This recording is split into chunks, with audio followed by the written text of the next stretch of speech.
నగదు తక్కువ బంగారం ఎక్కువ. BNR golden diamonds, Vijayawada, Bengaluru, Vizag. ప్రస్తుతం నాతో పాటు ఉన్నారు పెద్ది ఆర్ట్ డైరెక్టర్ అవినాష్ కొల్లా గారు. కథ చెప్పేది ఇప్పుడు ఎయిట్ చేశారా మీరు కూడా? మామూలు కాదు, ఆల్మోస్ట్ ఒక చెప్పిన 20 minutes వరకు నేను ఏంటి కథ ఇలా ఉంది ఏంటి అనే ఒక షాక్ మూడ్లో ఉన్నాను. But what was your first reaction అలా గద పట్టుకొని సెట్ లో చూసినప్పుడు? ఆ రోజు అసలు మాకు మాటలు లేవు. ఓవరాల్ గా అయితే హనుమాన్ చూసినట్టే ఉంది. Yes, absolutely. చరణ్ షేర్ చేసుకున్నారండి మీతో, వాళ్ళ ఇంట్లో దేవుడి గదిలో హనుమాన్ మీద సన్ రైజ్ అంటే ఎస్పెషల్లీ అదే రోజు వచ్చి అవి పడతాయి అంట, లేకపోతే రెగ్యులర్ గా వచ్చి పడుతుందంట? రేస్ అయితే పడతాయని తెలుసు. ఎంత పెద్ద సెట్లు వేశారు, ఎన్ని సెట్లు వేశారు? ఆల్మోస్ట్ నేను సెట్లకే 100 కోట్లు అయిందని విన్నాను. అలా నంబర్ డిఫైన్ చేయలేం కానీ 100 కోట్లు. సో ఇవి గంటలు ఇట్లా ఇవన్నీ అతనికి బ్యాక్గ్రౌండ్ ఒకటి ఉంటుందండి, ఆ హీరో క్యారెక్టర్కి. ఆ బ్యాక్గ్రౌండ్ బేస్డ్ మీద వచ్చే డీటెయిల్స్ ఇవన్నీ. నా లైఫ్లో నేను 10 ఏళ్ళ నా కెరియర్లో నేను నరేషన్లోనే షాక్ అయిన కదా Peddi. What do you want to say to the Ram Charan fans and Mega Power fans? Records wise వీటి వైజ్ నేను నంబర్స్ మాట్లాడను కానీ it will make a history for sure. Hi hello, welcome to Suman TV.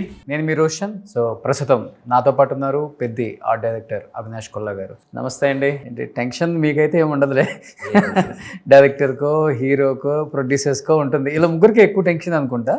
Almost అందరికి ఉంటుందండి, కాకపోతే work మాదే అయిపోతుంది. So మేమే ఎక్కువ టెన్షన్ పడతాం, అందరు బిజీగా ఉంటారు లాస్ట్ వరకు. మేము పోస్ట్ ప్రొడక్షన్ అంతా ఫ్రీగా ఉండటం వల్ల ఇంకా ఎక్కువ టెన్షన్ ఉంటుంది. ఓకే. సో పెద్ది గ్లిమ్స్ వచ్చినప్పుడు రామ్ చరణ్ గదదునా అదేనా సేమ్? అంటే డమ్మీలే, ఇది ఆయన వాడింది రీల్ ఆయన వాడింది. ఆల్మోస్ట్ అంటే డమ్మీ చేసాం కానీ ఫుల్ డమ్మీ కాదు, ఒక 15 kgs వచ్చేలా చేసుకున్నాం. ఓకే, అంటే కొంచెం వెయిట్ కావాలి కాబట్టి. ఓకే. అదే కొంచెం ఈ బైసెప్ కనపడాలంటే ఆ మాత్రం వెయిట్ ఎత్తాలి కదా. ఓకే, ఎన్ని రెడీ చేశారు అవి? అది ఆయన వరకు ఒకటే పీస్ రెడీ చేసాం. వుడ్ ఏంటండి అది? చాలా షైనింగ్ గా ఉంది అసలుకి. పాలిష్ జనరల్గా కుస్తీ చేసే వాళ్ళు వీళ్ళందరూ చాలా నీట్గా పెట్టుకుంటారండి.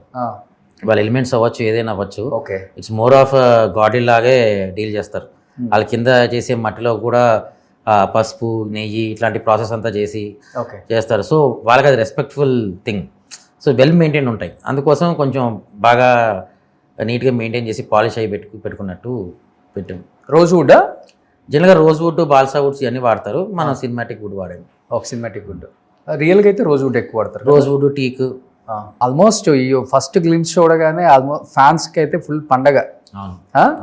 కొంచెం డేట్ అనౌన్స్మెంట్ మళ్ళీ ముందుకు వెళ్ళిపోయింది అనేది ఒక చిన్న నిరుత్సాహం ఎనీహౌ. బట్ ఎక్కడికో వెళ్ళిపోయింది. అంటే ఆల్రెడీ గ్లోబల్ స్టార్ ఇచ్చేసారు రామ్ చరణ్కి. అంటే సినిమాకి కొత్తగా ఏమి ఇవ్వడానికి ఏం లేదు, already global mega power star అయిపోయారు. సో ఈ సినిమా తర్వాత కొత్త టైటిల్ ఏమి ఇద్దాం అసలుకి? యూనివర్సల్ స్టార్ అని ఇద్దాం. సో ఇచ్చేసారు, అయిపోయింది. జస్ట్ క్యాజువల్గా చెప్తాను. బట్ చాలా కొత్తగా ఉంది, ఎందుకంటే స్పోర్ట్స్ ఇంత పెద్ద డ్రామా పిక్చర్ ఏది రాలేదు కూడా స్పోర్ట్స్కి సంబంధించి. అంటే నార్త్లో మనం బాలీవుడ్లో చూసాం కానీ ఏమనిపించింది సార్ కథ విన్నప్పుడు? మీకు ఫుల్ వెయిటేజ్ అనిపించిందా క్యారెక్టర్ కానీ, లేకపోతే ఎంటైర్ స్టోరీ కానీ? Not only Ram Charan's character, remaining other characters కూడా. ఓవరాల్గా కథ ఈజ్ వెరీ ఎమోషనలీ రూటెడ్ అండి. ఎమోషన్స్ ఏవైతే ఈ కథలో ఉంటాయో భయంకరంగా గ్రౌండ్ లెవెల్ రూటెడ్ ఉంటాయి, ఈజీలీ కనెక్ట్ అయిపోతాం. ప్రతి క్యారెక్టర్కి, ప్రతి క్యారెక్టర్ ఎమోషన్కి ఈజీగా ఆడియన్స్ అనే వాళ్ళు కనెక్ట్ అయిపోవడం జరుగుతుంది. సో టోటల్ ఆ సినిమా ట్రావెల్ ఆఫ్ జర్నీలో ప్రతి ఆడియన్స్ ట్రావెల్ అవుతాం. సో అల్టిమేట్లీ ఎమోషనల్ ఫ్యాక్టర్ మాత్రం లాస్ట్కి వచ్చేసరికి అందరి కంట్లో నీళ్ళుతోనే బయటకు వస్తారనేది నేను గట్టిగా చెప్పేది. కథ చెప్పేది ఇప్పుడు ఎయిట్ చేశారా మీరు కూడా? ఎస్, మామూలు కాదు, ఆల్మోస్ట్ ఒక చెప్పిన 20 minutes వరకు నేను ఏంటి కథ ఇలా ఉంది ఏంటి అనే ఒక షాక్ మూడ్లో ఉన్నాను. స్పోర్ట్స్ డ్రామాలో అంత ఎమోషనల్ ఏముంటుంది సార్? ఎలిమెంట్ జర్నీ అండి, it's all about journey. Sports ఏముందంటే అదే 6, అదే 4, అదే గెలుపు, అదే కుస్తీ. But what is the difference is the emotion. లగానికి ఒక ఎమోషన్, అలాగే దీనికి ఒక ఎమోషన్, ప్రతి దానికి ఒక ఎమోషన్ ఉంటుంది కదా. So emotion is something which will be a different experience. కానీ ఇప్పుడు బుచ్చిబాబు రామ్ చరణ్తో సినిమా చేస్తున్నారని అనౌన్స్మెంట్ వచ్చిన తర్వాత అంత ఊపైతే రాలా. టు బి ఫ్రాంక్ మాట్లాడుకోవాలి కదా కొన్ని. ఉప్పెన తీశారు, ఉప్పెన తర్వాత ఒక 4 years గ్యాప్, మధ్యలో ఒక 2-3 పిక్చర్స్ ది బెస్ట్ చేశారనుకోవడానికి కూడా లేవు, ఓన్లీ ఉప్పెన. అది కూడా అతను కూడా డెబ్యూ ఫిలిం. చూస్తే ఒక్కసారిగా పెద్ది. మీకు కూడా కొంచెం అనిపించుంటుంది అదేంటి రామ్ చరణ్ గారు ఇప్పుడు గ్లోబల్ స్టార్, పెద్ది, బుచ్చిబాబు, రిస్కా, అవసరమా, ఎందుకని అది కొంచెం కథ వెనక ముందు అనిపించుంటుంది కదా. చిచ్చి అసలు అలాంటిది ఏం లేదండి. ఏమండి, నోబడీ ఈజ్ చిన్నగా చూడాల్సిన అవసరం లేదు. బికాజ్ నేను చాలామంది ఫస్ట్ టైమర్స్తో వర్క్ చేశాను, చాలామంది దీంతో వర్క్ చేశాను. ఇప్పుడు ఫస్ట్ ఆఫ్ ఆల్ నేను జడ్జిమెంట్ కాదు కదా, నేను బుచ్చి కథ చెప్తే ఈ కథ బాగుందా లేదా నేను ఇంకోళ్ళు చెప్పే స్టేజ్ కాదు. హీరో గారు ఓకే చేసిన కథని నేను విన్నాను. ఓకే, అంటే he has a understanding. No ఇప్పుడు ఈ కథ మనం ఓకే చేసాము అంటే ఆయనకి ఏదో 100 ఫ్యాక్టర్లు కనిపించుంటే ఓకే చేసి ఉంటారుగా. సో మన ఎగ్జైట్మెంట్ ఎంతసేపు ఏముంటుంది, ఆయనకి ఏం కనిపించి ఆ ఎగ్జైట్మెంట్ అయింది, దాన్ని మనం ఎలా డ్రైవ్ చేయగలుగుతాం అనే ఫ్యాక్టర్లో ఆలోచిస్తాం. కానీ ఎప్పుడు కూడా వీళ్ళకి ఎందుకు ఆపర్చునిటీ వచ్చిందని ఎప్పుడు అనుకోం. మేబీ చరణ్ అడుగుంటారు అందరూ, జూనియర్ ఎన్టీఆర్ కానీ మిగతా వాళ్ళు అడుగుండొచ్చు, ఏంటి అంత ఎలిమెంట్ ఏంటి నీకు నచ్చిన ఎలిమెంట్ ఆ సినిమా యాక్సెప్ట్ చేయడానికి, ఫస్ట్ మూవీ డైరెక్టర్ కదా. కదిన్న తర్వాత అసలు డిస్కషన్ ఉండదండి. అసలు మీరు ఎందుకు ఓకే చేస్తారని డిస్కషన్ కాదు, ఈ ఆపర్చునిటీ నాకెందుకు రాలేదని ఫీల్ అవుతారు జనరల్గా హీరోలు. ఏ హీరోస్ అయినా, ఏ హీరో అయినా అంతలా ఉంది కథ 100%. యాక్చువల్గా అయితే బుచ్చిబాబు ఫస్ట్ సినిమా అయిపోయిన తర్వాత ఎన్టీఆర్తో ట్రావెల్ చేస్తారు, ఎన్టీఆర్తో మూవీ ఉంటుందని ఎక్స్పెక్ట్ చేశారు అందరూ. కరెక్ట్. అంటే ఐ డోంట్ నో, అంటే సేమ్ కథ కాదా అని నాకు ఐడియా లేదు. మేబీ అయ్యి ఉండొచ్చు కదా సేమ్, మేబీ. సో మేబీ నాకు అనిపించింది అంటే ఇలాంటి స్టోరీ అంటే ఫస్ట్ గ్లిమ్స్ వచ్చినప్పుడు అనిపించింది ఎన్టీఆర్ గారికి ఇలాంటి బాగా యాప్ట్ అవుతుందేమో, బుచ్చిబాబు గారు అందుకు రెడీ చేసుకున్నారేమో, ఎన్టీఆర్తో సినిమా తీయాలనుకున్నారేమో, ఆయన డేట్స్ అడ్జస్ట్ అవ్వలేదేమో. ఇప్పుడు ఆయన కూడా ఎక్కువ డేట్స్ ఏదో ప్రాబ్లం వల్లే చేంజ్ అయిందని తెలుసు, బట్ సేమ్ కథ కాదా అనేది నాకు తెలియదు. Okay okay. సో ఒక టాప్ 5 ఆర్ట్ డైరెక్టర్స్, ఇప్పుడు బిఫోర్ ఆర్ట్ డైరెక్టర్స్ అనేవాళ్ళు ఇప్పుడేమో ప్రొడక్షన్ డిజైనర్స్ అని చెప్తున్నారు. కొంచెం pan India movies, pan world movies వచ్చిన తర్వాతే ఈ ఆర్ట్ డైరెక్టర్స్ అనే వాళ్ళు కూడా కొంచెం ఇంటర్వ్యూస్ ఇస్తున్నారని చెప్పుకోవచ్చు కదా సార్. సాహో కైండ్ ఆఫ్ తర్వాత కైండ్ ఆఫ్ జనరల్గా ఏంటి సినిమా ఇండస్ట్రీ అంటే సెటిల్ వేసుకుంటారు, ఆ సెటిల్ ఎవరు అంతే అంటారు, ఎందుకు వేస్తారు, దేనికి వేస్తారు, దానికి ఒక సబ్జెక్ట్ ఉంటుంది, దానికి ఒక అండర్స్టాండింగ్ ఉంటుంది అని ఇన్ని ఫ్యాక్టర్స్ ఆడియన్స్కి అప్పుడు తెలియదు. అవును, బట్ కొంచెం దసరా, మహానటి, శ్రీమంతుడు ఈ సినిమాల తర్వాత అవినాష్ కొల్ల అనేది కూడా ఎవరో తెలిసిపోయింది. సో ఓకే, మన దగ్గర కూడా విషయం ఉంది, గుర్తించారు. అది విషయమే లేదులే. సో ఆల్ అబౌట్ ఆపర్చునిటీ అని, using the right opportunity right time. ఆ విధంగా నాకు రైట్ ఆపర్చునిటీస్ పడ్డాయని నా ఫీలింగ్. బట్ ఏ సినిమా చూసి బుచ్చిబాబు ఓకే చెప్పారండి ఆర్ట్ డైరెక్టర్గా మీరే బాగుంటారు ఈ సినిమాకి? అదేనా అడగలా నేను, జనరల్గా మా ఇద్దరి మీద డిస్కషన్ రాలా మరి. బట్ కథ చెప్పిన తర్వాత మీరు స్టార్ట్ చేశారు. ఎస్, అంతే కదా. ఎస్, కథ సినిమా స్టార్ట్ కాక ముందు ఆల్మోస్ట్ 1.5 year ముందు విన్నాను నేను కథ. అంటే ఆల్మోస్ట్ ఆ టైంలో గేమ్ చేంజర్ షూట్ అవుతుంది, ఆ టైంలో విన్నాను. సో ఆ తర్వాత ఆల్మోస్ట్ మనం 1 year 4 months పైన I think we did pre production. So ఆ తర్వాత సినిమా స్టార్ట్ అయింది.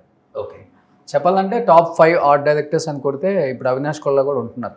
ఓకే, ఒక సాబు సిరిల్ గారు, సాహి సురేష్ గారు అనుకుంటా, రవీందర్ గారు అండ్ అవినాష్ కొల్ల, ఇంకొక ఆయన ఎవరో ఉన్నారు అశోక్ కుమార్ గారా, ఆనంద్ గారు. ఆనంద్ గారు ఇప్పుడు బిజీ అయిపోయారు పొలిటికల్ గా. లేదు, ఇప్పుడు పవన్ కళ్యాణ్ గారి సినిమా ఆయనేగా చేసింది. Okay okay. సో తర్వాత మీరు, బట్ ఒక హ్యాపీనెస్ ఉంటుంది కదా సార్, అంటే ఎంత పెద్ద స్టార్తో వర్క్ చేయటం ఒక కళలాగా, డ్రీమ్ లాగా అనిపిస్తుంటుంది. డెఫినెట్గా అండి. Movie industry is all about cultural interface and creative experiences. So ఇక్కడ ఎవరైనా వర్క్ చేస్తాడు అంటే ఎక్స్పీరియన్స్ కోసం వర్క్ చేస్తారు. Okay, creative field is never about money.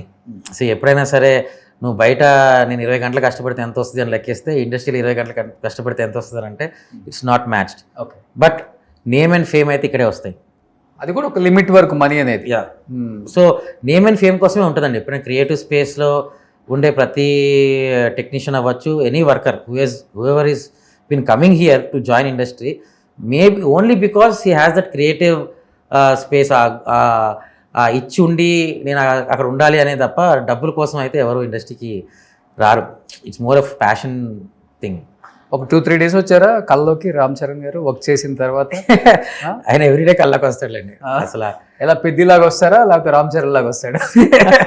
లేదంటే గద పట్టుకొని అలా కనిపించినట్టు లేదు, అవన్నీ క్యారెక్టర్ డిజైన్ అప్పుడే చూసాం కాబట్టి I think we're more excited to see him on the sets. ఆ ఎక్సైట్మెంట్ వేరు ఉంటుంది. But what was your first reaction అలా గద పట్టుకొని సెట్ లో చూసినప్పుడు? ఆ రోజు అసలు మాకు మాటలు లేవు, అసలు మామూలుగా షాక్ అవ్వాల. బికాస్ సడన్గా మొత్తం బాడీ అంతా పంపప్ అయ్యి అప్పుడు దాకా వేరే character, suddenly there is a transformation cricket నుంచి కుస్తీకి. సో మీకు అది ఇమీడియట్గా కనిపిస్తుంది. మీరు క్రికెట్లో చూస్తే చాలా లీన్ బాడీ, మామూలు బాడీ ఉంటుంది.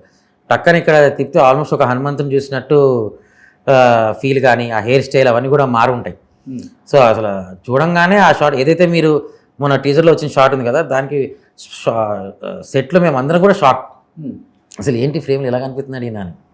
సో కొంచెం పంప్ చేయాలి, ఎక్సర్సైజ్, అది వెయిట్స్ ఎత్తి మామూలుగా లేదా. ఈ డిడ్ రియలీ అసలు రియలిస్టిక్ హార్డ్ వర్క్. అది ఏది ఓవర్ నైట్ వచ్చింది ఏం కాదు, ఆల్మోస్ట్ మా 3-4 months ఎఫర్ట్ అది. అది అంత బేర్ బాడీతో ఫస్ట్ టైం కదా Ram Charan? Yeah yeah yeah almost అవును. RRR లో జూనియర్ ఎన్టీఆర్ గారు అదుపులో కనిపిస్తారు Correct, correct. టైగర్ ఫైట్ అప్పుడు. So as it is same. Yes correct, ఇదే ఫస్ట్. కొంచెం ఏమన్నా అంటే హీరోస్, మన హీరోస్ ఎట్లా ఉంటారంటే పైన షర్ట్ తీయడానికే చాలా షైగా ఫీల్ అవుతారు. మీరు చూసుకుంటే బాలీవుడ్ స్టైల్ బట్టలు బాలీవుడ్ స్టైల్.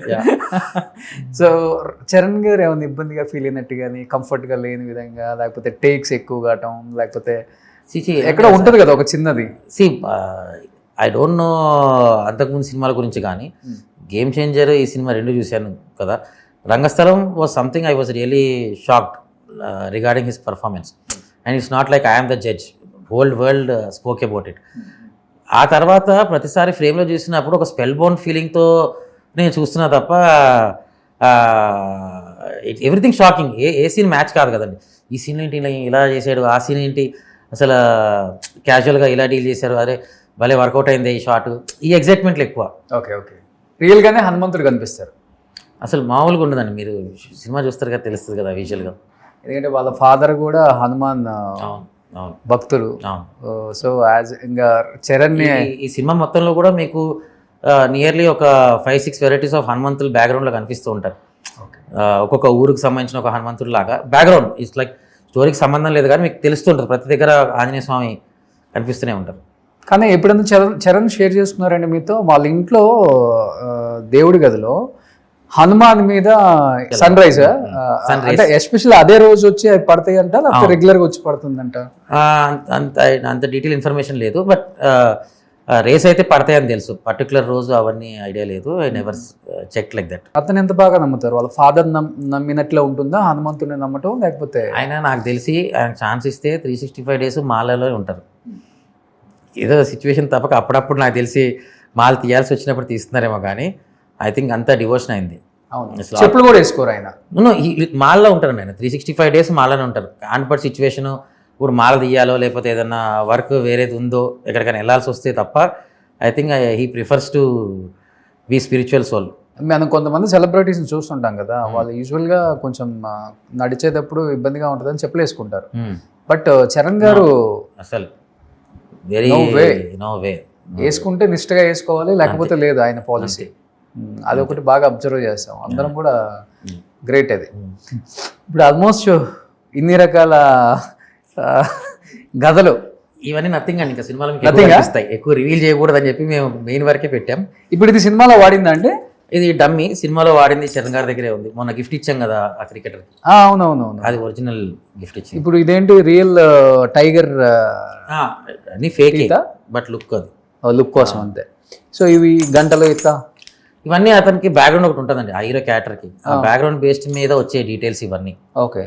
ఇప్పుడు ఒక్కొక్కరికి ఒక సెంటిమెంట్ ఉంటుంది. ఆ ట్రైబల్ ఇన్కార్నేషన్స్ అవ్వచ్చు, మన ఓమన్ రాసుకుంటాం బ్యాట్ మీద, స్టిక్కర్లు వేసుకుంటాం, ఆ కైండ్ ఆఫ్ అడాప్టేషన్ కోసం. సో ఇక్కడ శివలింగాలు అండ్ కింద డ్రమ్, మిడిల్ డ్రమ్. అది శివలింగాలు కాదు, మోర్ ఆఫ్ ట్రైబల్ అవి టాటూ టైప్ ఫీలింగ్స్ అండి. ఓకే. దాంట్లో లైక్ బ్యాలెన్స్ ఆఫ్ లైఫ్ అనే ఒక మీనింగ్ వచ్చేలాగా.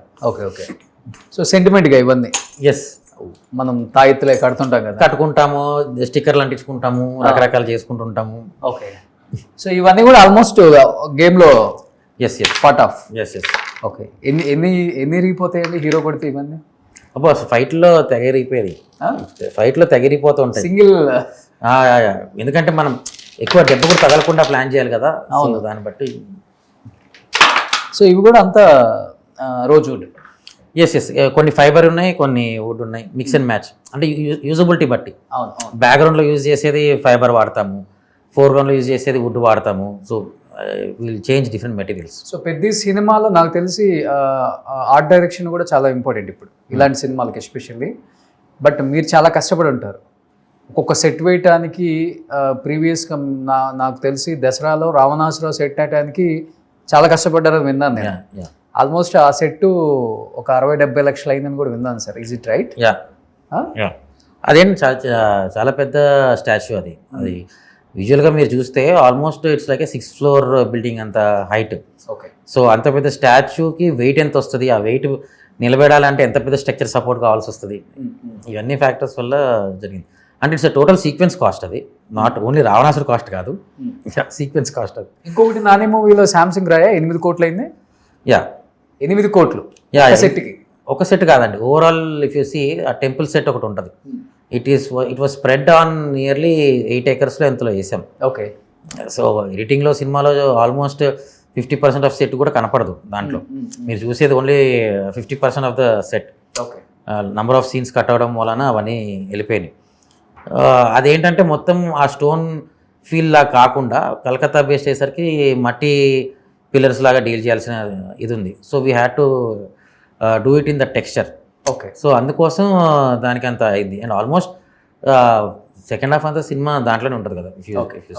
బట్ ఇంకా ఎస్పెషల్లీ ఇలాంటి స్టార్ మూవీస్ అంటే స్టార్ హీరోస్ సినిమాలు అంటే కొంచెం జాగ్రత్త ఎక్కువ తీసుకోవాలి. ఎక్కువ పీపుల్లోకి వెళ్ళి చేయలేరు వీళ్ళు. న్యాచురల్గా చేయటం చాలా కష్టం. ఉన్న దాంట్లోనే న్యాచురల్గా చూపించాలి. బట్ సెట్లు చాలా ఇంపార్టెంట్ కాబట్టి ఇది స్టోరీ బ్యాక్డ్రాప్లో నడిచే దాంతో పాటు సెట్లతో కూడా చాలా ఇంపార్టెంట్ కదా. సో ఎంత పెద్ద సెట్లు వేశారు, ఎన్ని సెట్లు వేశారు? ఆల్మోస్ట్ నేను సెట్లకే 100 కోట్లు అయిందని విన్నాను. 100? నో అండి, 100 కోట్లు అంటే then what is the movie ratio? No it's not like that. It's అలా నంబర్ డిఫైన్ చేయలేం, కానీ 100 కోట్లు కాదు. I think 10% or 20% of what might have happened. అంత 100 కోట్లు సెట్ ఖర్చు పెట్టేస్తే సినిమా ఏముంది? I think it's VFX film లాగా అయిపోతుంది. సో 24 sets దాకా వేసాం. 24 సెట్లు? ఓకే. విజయనగరం సెట్ అనేది ఆల్మోస్ట్ విజయనగరం సెట్ కాదు, ఓన్లీ విజయనగరం స్ట్రీట్ వరకు I think we built somewhere around in 3 acres. Okay. ఆ తర్వాత మిగతావన్నీ ఇండివిజువల్ సెటప్స్లో కుస్తీశాల అవ్వచ్చు, మిగతా ఫ్యాక్టరీ ఉంది, ఇవన్నీ మ్యాక్సిమం ఐ టోల్డ్ కదా ఏదైనా ఎక్స్టీరియర్ లైవ్ లొకేషన్ ఫీల్ వచ్చేలాగే చేసాం. మనం సెట్ వేసుకుని మనకు కావాల్సినట్టు రియల్ టైం న్యాచురల్గా ఉండే ట్రీస్ అవన్నీ ఉండే దగ్గర వేసుకుని చేయడం జరిగింది. అది సెట్ అనే ఫీల్ రాకూడదు అనే దాంట్లో. అండ్ ఆ టైంలోకి అంత exterior feel was more good. అన్నీ ఒక ఫ్యాక్టరీ అనగానే రూమ్లోకి తీసుకొచ్చి ఇంటీరియర్ ఆ షాట్ల కంటే కూడా more of like open inside open కాన్సెప్ట్లో ఉండేలాగే సెట్లు ఉంటాయి. మీకు కుస్తీశాల చాలా న్యాచురల్గా ఉంటుంది, చాలా కొత్తగా ఉంటుంది. అంటే ఎట్ ద సేమ్ టైం కుస్తీ ఇవన్నీ కొన్ని సినిమాలు మనం చూస్తున్నాం, ఎక్కడో దగ్గర ఆ ఫీల్ క్యారీ అవ్వకూడదు అనే ఒక perspective. At the same time కుస్తీ అనేది ఎక్కువ శాతం మీరు చూస్తే నార్త్ సైడ్ ఎక్కువ జనరల్గా చూస్తే హనుమాన్ వ్యాయామశాల కానీ ఇవన్నీ. సో దాన్ని మనం ఒక తెలుగు దానికి ఎలా అడాప్ట్ చేయగలుగుతాం, ఒక తెలుగు రీజియన్లో ఎలా ఉండగలుగుతుంది అనే ఒక ఫ్యాక్టర్స్ ఇవన్నీ కన్సిడర్ చేసాం. సో ప్రతి సెట్కి ఒక ఎగ్జైట్మెంట్ ఉందండి.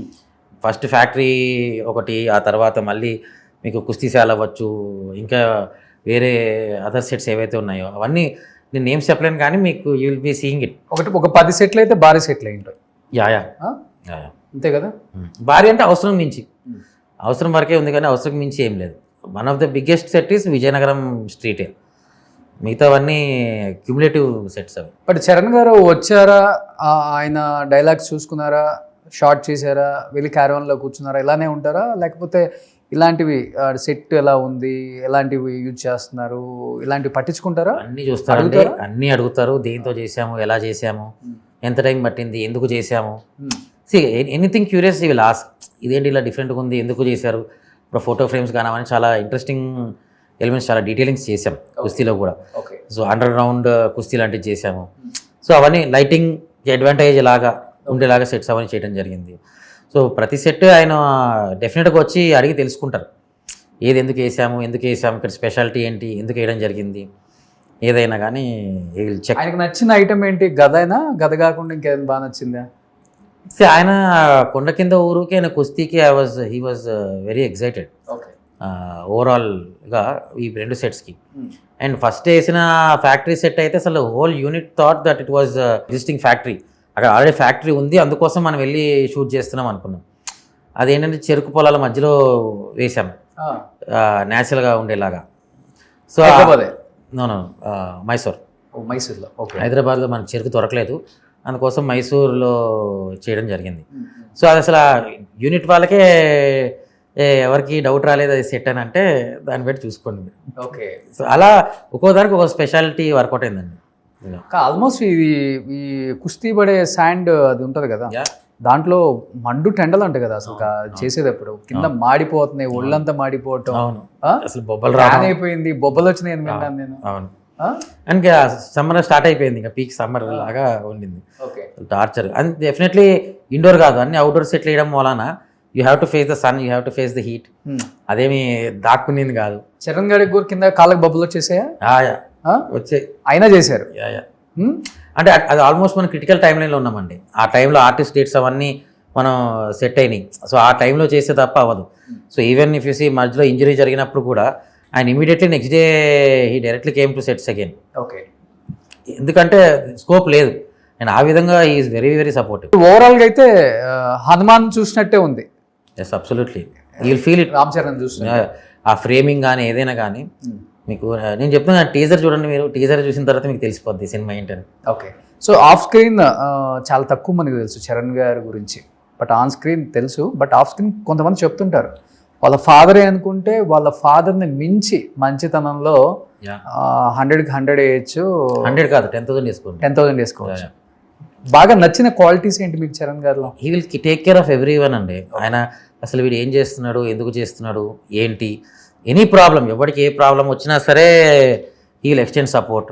మీరు చూస్తే ఎవరిని వచ్చినా ఎంకరేజ్ చేస్తారు ఆయన. ఎవరు వచ్చి ఏది ఓపెనింగ్ చేద్దామన్నా ఆయన సపోర్ట్ ఆయనకి ఇస్తాడు. ఎవరు ఎక్కడికి రమ్మన్నా చేస్తారు.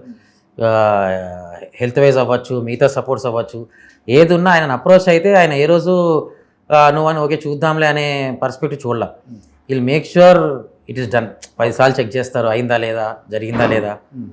ఆ విధంగా is down to earth, very humble and really caring person. నిజంగా ఆయనకు నచ్చితే మాత్రం మన గుండెలో పెట్టుకుని చూసుకుంటాడు. సో అవినాష్ కొల్లా బాగా నచ్చారా? Yeah definitely. కాదు, కొన్ని సినిమాలు ఏమో జాబ్ సాటిస్ఫాక్షన్ ఇస్తాయి, కొన్ని జాబ్ సాటిస్ఫాక్షన్ ఇస్తాయి. ఇప్పుడు పెద్ద బిఫోర్ వరకు మంచి సినిమాలు చేశారు కాబట్టి జాబ్ సాటిస్ఫాక్షన్ ఇచ్చిన మూవీ ఏది, జాబ్ 2 ఇచ్చింది ఏది? సే జనరల్గా ఎప్పుడైనా సరే అండి ఎక్కడో డిస్సాటిస్ఫాక్షన్ ఉంటుంది. ఓకే, మనం ఇంతవరకు చేసాము, ఇంతే ఇచ్చారు, మనం ఇంతవరకు చేసాము. So I don't think creative స్పేస్లో, అంటే especially coming to my this thing production designer wise, నువ్వు వర్క్ చేసిందని డబ్బులు వచ్చినాయా అంటే నేను ఒప్పుకున్నాను, డబ్బులు వచ్చినాయి. బికాజ్ నేను అంతకే ఒప్పుకున్నాను. నేను ఆ సినిమాలో నేనెంత అవుట్పుట్ ఇచ్చాను, నేనెంత న్యాయం చేశాను అనే దానికోసం నన్ను పెట్టుకుంటారు, కానీ డబ్బుల కోసం పెట్టుకోరు. And job satisfaction is never comparative to money అనేది నా personal feeling. Okay okay. So I don't calculate like that, డబ్బులు నాకు ఎంత వచ్చినాయా అనే దానికన్నా. అండ్ ఇండైరెక్ట్గా చెప్పాలంటే ఇప్పుడు ఈ సినిమా 3 ఏళ్ళు చేశాను, ఓకే, డెఫినెట్గా నాకు బెటర్గానే వచ్చి ఉంటుంది కదా, 3 years పని చేశాం కాబట్టి అలా.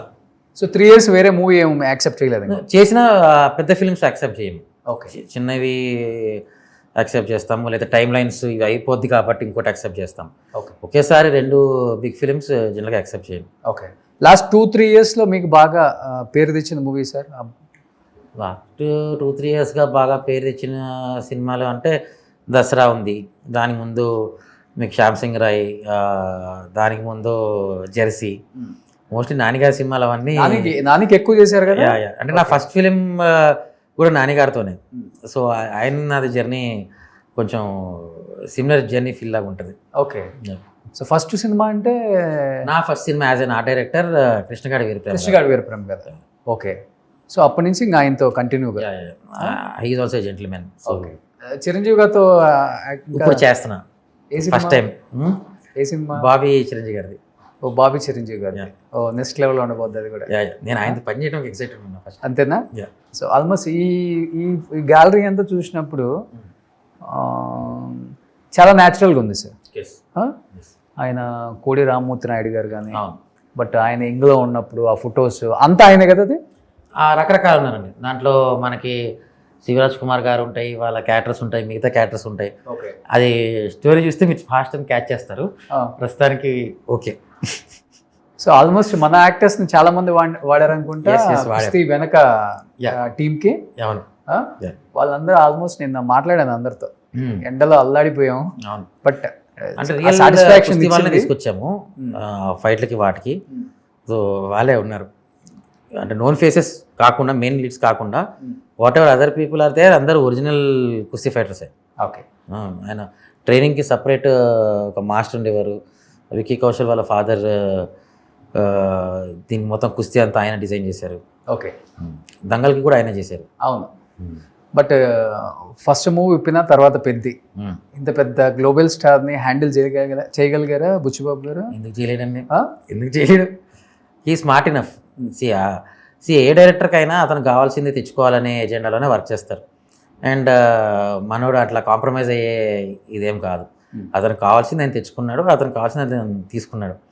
సో సినిమాలో నో కాంప్రమైజ్ జాబ్, ఎవరి సైడ్ నుంచి అయినా కానీ, డైరెక్టర్ గారి సైడ్ నుంచి అయినా కానీ, ర్యాండీ గారి సైడ్ నుంచి కానీ, ప్రొడక్షన్ డిజైన్ సైడ్ నుంచి కానీ. అండ్ మ్యూజిక్ నేను మాట్లాడడం కూడా అనరుణ్ణి. రెహమాన్ గారి గురించి నేనేం చెప్పగలుగుతాను. So one of the best technicians ఉన్నారు ఈ సినిమాకి. అండ్ ఎవ్రీథింగ్ విల్ వర్క్, అదైతే షూర్. నేను విజువల్ ఎక్స్పీరియన్స్, ఎమోషనల్ ట్రావెల్ అన్నీ దొరుకుతాయి, ఫుల్ మీల్స్. అనిపించిందా ఇప్పుడు చిరంజీవి గారిది శ్రీదేవి గారి కాంబినేషన్ నెవర్ ఫర్గెట్? అట్లనే సేమ్ రామ్ చరణ్ అండ్ శ్రీదేవి గారి కూతురు జాహ్నవి కనిపించినప్పుడు స్క్రీన్ మీద రియల్ గా ఏమనిపించింది మీకు? చాలా ఆనందంగా ఉంటుంది, నేత్రానందంగా ఉంటుంది. బికాస్ చాలా మందికి అది favourite on screen couple. So ఇక్కడ కూడా ఎక్కడో దగ్గర కనెక్ట్ అవుతాం కదా, బాడీ లాంగ్వేజ్ కానీ చరణ్ గారి దానికి, జాహ్నవికి. సో అది క్యూట్ సీన్స్ చాలా ఉంటాయి వాళ్ళ మధ్య, romantic cute scenes. So overall గా సినిమా అయితే బయటకు వచ్చేటప్పుడు పక్కా ఏడవాల్సిందే, ఎమోషన్ అవ్వాల్సిందే, గ్యారంటీ అండి. రామ్ చరణ్ అంతగా ఏడిపిస్తారు అనమాట. 100%. ఆల్మోస్ట్ రంగస్థలంతో ప్రూవ్ చేసుకున్నారు. ఇలా కూడా చేయగలడా చరణ్ అని చాలా మంది షాక్ అయిన సందర్భాలు చాలా ఉన్నాయి. దానికి మించి అయితే అవుతారు, దానికి మించి. సో దానికి మించి అయితే హిస్టరీలో నిలిచిపోద్ది సినిమా. 100% అండి. నా లైఫ్లో నేను 10 ఏళ్ళ నా కెరియర్లో నేను కథ ఇని షాక్ అయింది. మంచి మంచి సినిమాలు నేను చేశాను. ఇది వర్కౌట్ అవుద్ది అనే ఫీలింగ్ వేరు, ఏంటి కథ ఎలా ఉందని షాక్ అవడం వేరు. ఓకే. అట్లా నరేషన్లోనే షాక్ అయిన కథ పెద్ది.